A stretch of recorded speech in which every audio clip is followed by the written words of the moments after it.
Many old people say something strange. I feel cold, even when the weather is warm, even when others around them feel comfortable. Sometimes, even when the fan is off, and the room feels normal to everyone else. They still reach for a shawl. They still cover their hands. They still say, "It's cold." Have you ever noticed this? Have you ever wondered why this happens? Is it just the body? Or is something deeper happening inside? Because this is not only about temperature. This is about how aging changes the way a person feels the world, both physically and emotionally. Let's start with something simple, the body itself. As people grow older, their blood circulation becomes slower. The heart still works, but not as strongly as before. Warm blood takes longer to reach the hands, the feet, the outer parts of the body. So even if the environment is warm, the body may still feel cold, especially in the fingers, in the toes, in the skin. Now add another layer, fat under the skin. Younger bodies usually have a layer that helps keep warmth inside, but with age, this layer becomes thinner. The body loses its natural insulation, so heat escapes more easily and cold is felt more quickly. But this is only the surface, because even when these physical reasons exist, there is still something more, something psychological, something emotional. Have you ever noticed that the feeling of cold increases when a person is alone, when the room is quiet, when no one is around, when there is no conversation? The cold feels stronger. Why? Because the brain connects warmth with more than just temperature. It connects warmth with presence, with people, with emotional closeness. Think about it. When you sit with someone you love, even a simple room feels comfortable. But when you sit alone, even a warm place can feel empty. And sometimes, that emptiness feels like cold. Now imagine an older person whose life has slowly become quieter. Children busy, family distant, friends fewer than before. The house more silent than it used to be. In that silence, the brain begins to experience the environment differently. Less stimulation, less emotional warmth, and slowly, the body starts to feel colder, not just physically, but emotionally. This is something science also observes. The brain processes temperature and emotion in connected ways. When a person feels socially disconnected, the brain can actually increase the sensation of cold. So when an elderly person says, "I feel cold," sometimes they are not only talking about the air, they are expressing something deeper, a lack of warmth in life itself. Now let's go deeper into the mind. As people age, their sensitivity changes. They become more aware of small discomforts. Things they ignored before now feel stronger. A slight breeze, a small drop in temperature, a change in environment. All of it feels more noticeable. Why? Because the brain becomes more focused on internal signals, less distracted by outside excitement, more aware of what the body is feeling. So even a small cold sensation feels bigger than it actually is. Now think about routine. Older people often build very stable routines. Same time, same place, same comfort zone. Their body adjusts to that pattern. So when something changes, even slightly, the body reacts strongly. If the room is a little cooler than usual, it feels much colder than it actually is, because the body was expecting something else. Now here is something very important. Fear, not loud fear, not panic, but a quiet awareness of vulnerability. As people age, they know their body is not as strong. They know illness can come more easily. They know recovery takes longer. So even small discomforts feel more serious. Cold is no longer just cold. It becomes a signal, a warning.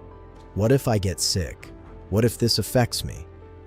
And this thought, even if it is not spoken, increases the feeling, because the brain is trying to protect the body. Now let me ask you something. Have you ever felt colder when you were worried? When your mind was not calm? That is not a coincidence. Emotion changes physical sensation. And for older people, this connection becomes stronger. Now there is another layer: touch. Human touch creates warmth, not just emotional, but physical warmth too. A handshake, a hug, even sitting close to someone, all of this sends signals to the brain. You are safe. You are not alone. But as people grow older, physical touch often reduces. Less hugs, less closeness, less casual contact. And slowly, the body misses that warmth, not consciously, but deeply.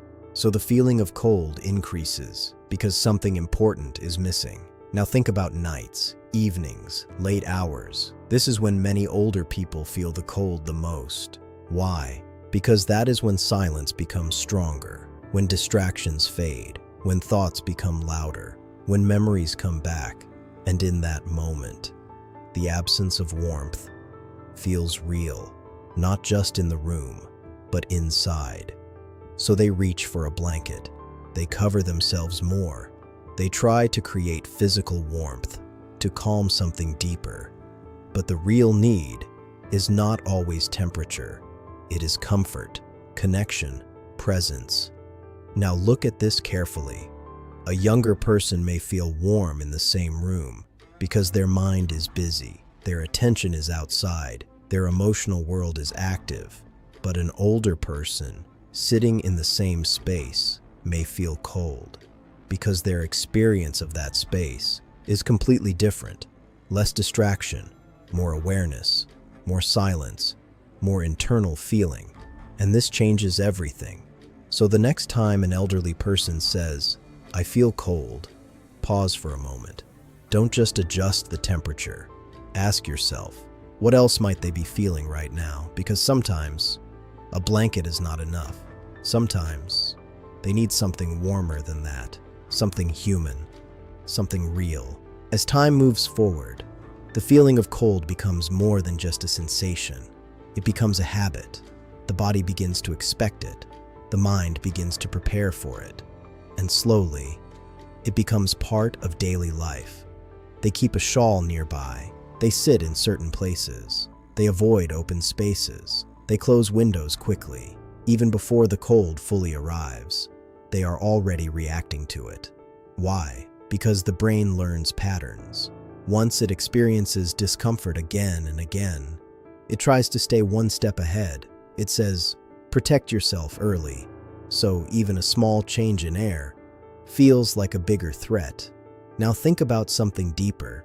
Aging brings a slow reduction in movement, less walking, less activity, less physical engagement with the world, and movement creates heat. It keeps the body alive, active, warm.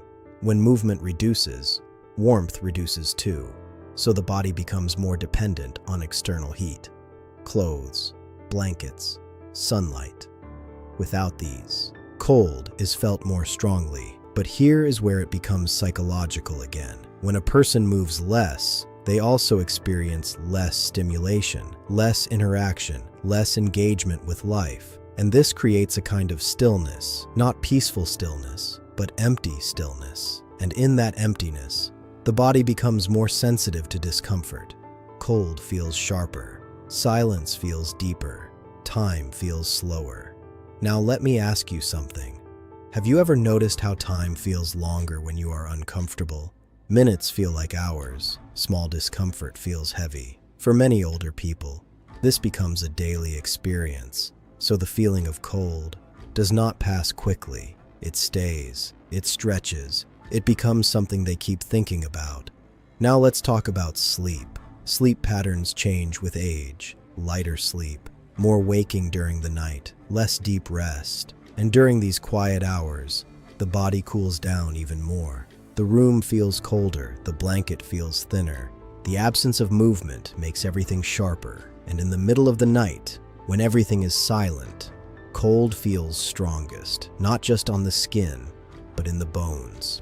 That is why many older people wake up and adjust their blankets again and again, not because they are restless, but because their body cannot hold warmth the same way anymore. Now there is another layer most people miss. Emotional isolation. Not always visible, not always spoken, but deeply felt. When a person feels emotionally disconnected, the brain reacts in a very specific way.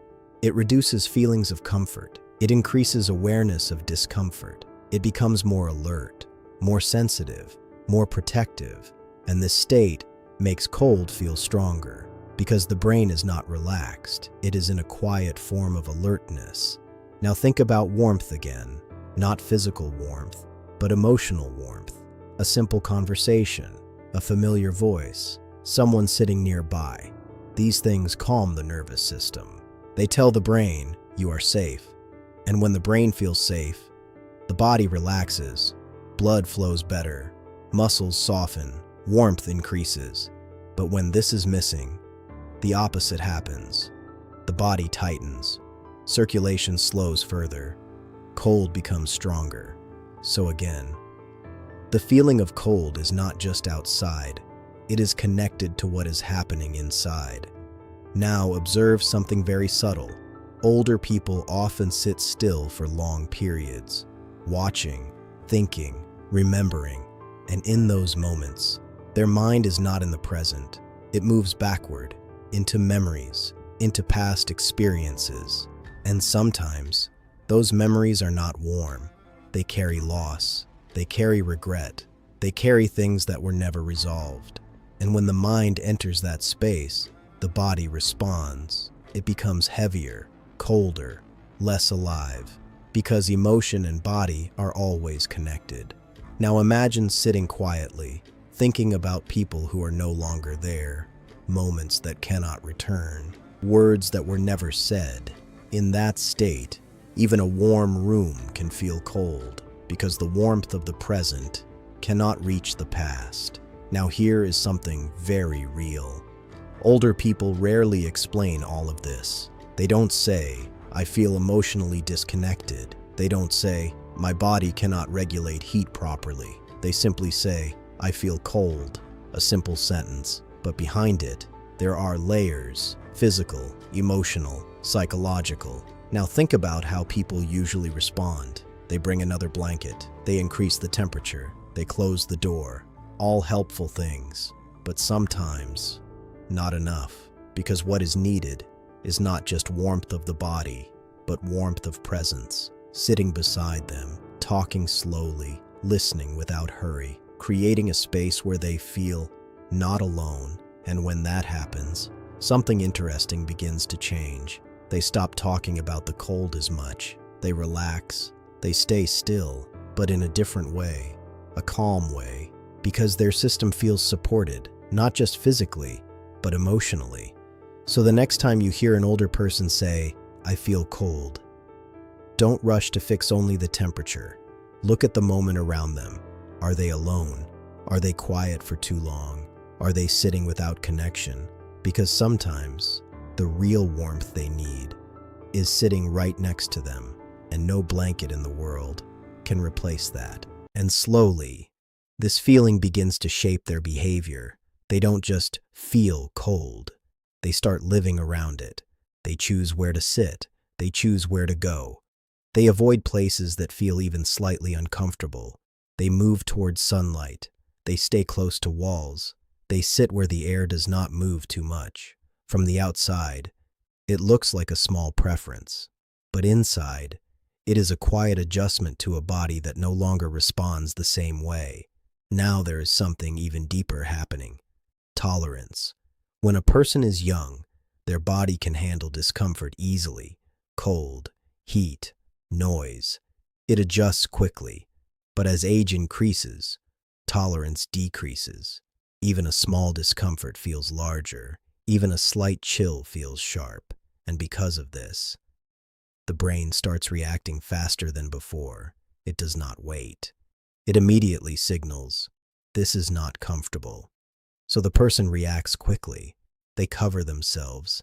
They move away. They protect their body sooner than they used to. Now imagine this happening every day. Small discomforts, again and again. The brain becomes more sensitive over time. It lowers its threshold. So what once felt normal now feels cold. What once felt slightly cool now feels uncomfortable. And slowly, their definition of warm changes. This is why you may see something confusing. A younger person says, "It's fine." An older person says, "It's cold." Both are right, but their bodies are experiencing the same environment differently. Now let's go even deeper into something rarely talked about: loneliness in physical form. Most people think loneliness is just a feeling in the heart, but it is not. Loneliness affects the body. It changes how a person experiences touch, sound, and even temperature. When a person feels alone for a long time, the body slowly reduces its sense of comfort. It becomes less relaxed, more guarded, more closed, and this state feels colder, literally. So when an older person lives with less interaction, less conversation, less emotional exchange, their body begins to reflect that absence. Warmth becomes harder to feel. Now think about companionship, even silent companionship. Someone sitting in the same room, not talking much, but present. This alone can change how the body feels, because presence creates subtle warmth, a sense of shared space, a sense of not being alone. And when that is missing, cold fills that space instead. Now let me ask you something. Have you ever noticed how a blanket feels warmer when someone is sitting beside you and colder when you are alone? The blanket did not change, but the feeling did. This is exactly what happens here. Now there is one more quiet truth: acceptance of slowing down. As people age, they begin to move less, speak less, engage less, not always by choice, but gradually. And with this slowing down, their internal energy also becomes quieter, less fire, less intensity, less internal heat. And this is not a problem. It is a natural phase of life, but it changes how the body feels. The warmth that once came from constant movement, constant thinking, constant doing, is no longer the same. So external warmth becomes more important, and when it is not enough, cold becomes noticeable. Now bring everything together. The body is slower, circulation is reduced, movement is less, sensitivity is higher, emotional connection may be weaker, loneliness may be present, memories may be heavy, the environment may feel distant. All of this combines into one simple sentence: I feel cold. But that sentence carries a full story inside it, a story most people never stop to understand. And here's the most important part. This feeling can change, not always completely, but meaningfully. When you bring warmth into their life, real warmth, not just temperature, but attention, presence, patience, something shifts. They sit differently, they relax more, they complain less about the cold, because their system feels supported, not fighting alone. Now imagine this: an older person sitting in a room, same temperature, same environment, but this time, someone sits beside them, talks slowly, listens carefully, stays present. That same room suddenly feels different, softer, warmer, more alive. Because warmth was never just about air, it was about connection. And when connection returns, even the cold begins to fade, just a little. And in the end, it becomes something very simple, so simple that most people overlook it. The body asks for warmth, but the heart asks for presence. And when both are not met together, the feeling never fully goes away. An older person may sit under 2 blankets, in a closed room, with no wind, and still say, I feel cold, because the body can be covered, but the inner space can still feel empty. This is where most people misunderstand. They try to fix the outside. They adjust the fan. They bring warmer clothes. They increase the temperature. All helpful, but not complete. Because the experience of cold is not only physical anymore, it has become emotional. And emotional experiences do not respond to temperature alone. They respond to connection. Now look at this carefully. When an older person repeats the same thing again and again, I feel cold. I feel cold. It is not just a complaint, it is a signal, a soft call for comfort, not always spoken clearly, but deeply felt. And if that signal is ignored, something else begins to happen. They stop expressing it as much, not because it is gone, but because they feel it won't change anything. So they adjust silently. They sit quietly. They wrap themselves more. They reduce movement. They withdraw into their own space. And over time, that quiet withdrawal becomes their new normal. Now ask yourself something honestly. How many times do we hear them, but not really listen? We respond quickly. We solve the surface, but we don't stay long enough to understand what is underneath. And this is where the real gap begins, because understanding takes time, and time is the one thing older people value the most, but also receive the least. Now imagine changing one small thing. Instead of just handing a blanket, you sit, you slow down, you ask gently, "Are you comfortable?" And then you wait. You don't rush the answer. You don't look away. You stay present. In that moment, something shifts. They may still feel cold, but they don't feel alone in it anymore. And that makes a difference, a real difference, because shared discomfort feels lighter than silent discomfort. Now here is the final truth. Old people do not feel cold just because the weather is cold. They feel cold when warmth is missing from their environment, from their routine, from their connections, from their daily experience of life. And warmth is something that cannot be forced. It has to be given in small ways, in real ways, in human ways. A few extra minutes of sitting together, a calm conversation, a gentle tone, a hand placed softly on theirs. These things seem small, but for them, they change the entire feeling of the moment. They bring back something that slowly fades with age, a sense of comfort, a sense of being held by life, not just surviving inside it. So the next time you hear those words, "I feel cold," pause, look beyond the room, look beyond the weather, and ask yourself quietly, what kind of warmth is missing here right now? Because when you find that answer, you don't just warm their body, you warm their world.